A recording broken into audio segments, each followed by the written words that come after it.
అమ్మ ఒడి లేదు, fee reimbursement alias Vidya Deevena లేదు, లేదా ఇప్పుడు ఏదో పేరు మార్చి పెడతానన్నటువంటిది కనిపించుట లేదు. నిజంగా ప్రజలు కష్టపడుతున్నారా? అనవసరంగా జగన్మోహన్ రెడ్డి పథకాలకి డబ్బులు ఇచ్చాడా? అమ్మ ఒడి పేరుతో స్కూల్ పిల్లలకి 15,000 రూపాయలని, అదే సందర్భంలో విద్యా దీవెన అంటే అంతకుముందు ఫీజు రీఎంబర్స్మెంట్ అనేటటువంటి దాన్ని విద్యా దీవెన పేరుతో డబ్బులు ఇచ్చాడా?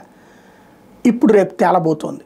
వాస్తవంగా ఈ 7 నెలల కాలంలో ఈ ప్రభుత్వం వచ్చిన తర్వాత ఆ బకాయిలు చెల్లించలేదు, అమ్మ ఒడి శాంతం పక్కన పెట్టేశారు, విద్యా దీవెన డబ్బులు చెల్లించలేదు, హాల్ టిక్కెట్ల ఇబ్బంది అయితే హాల్ టిక్కెట్లు ఇవ్వండి అని చెప్పి అధికారులు ఆదేశాలు జారీ చేస్తున్నారు.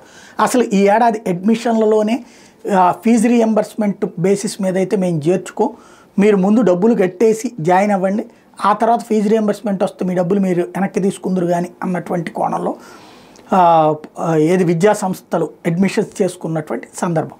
ఇట్లాంటి దశలో ఇప్పుడు తల్లిదండ్రులు కోరుకుంటున్నారా ఫీజు రీఎంబర్స్మెంట్ లేదా? ఎందుకంటే ఈ నెల 5వ తారీఖున వైఎస్ఆర్ కాంగ్రెస్ పార్టీ ఫీజు పోరు చేయబోతోంది వివిధ ప్రాంతాల్లో. సాధారణంగా రాజకీయ పార్టీల కార్యక్రమానికి ప్రజలు పార్టిసిపేట్ చేసే తక్కువ. నిజంగా ప్రజాగ్రహం అధికంగా ఉంటే, ప్రజల్లో కడుపు మండిపోతూ ఉంటే అప్పుడు వస్తుంటారు. ఇప్పుడు అది నిజమా కాదా అన్నది తేలబోతోంది 5వ తారీఖున.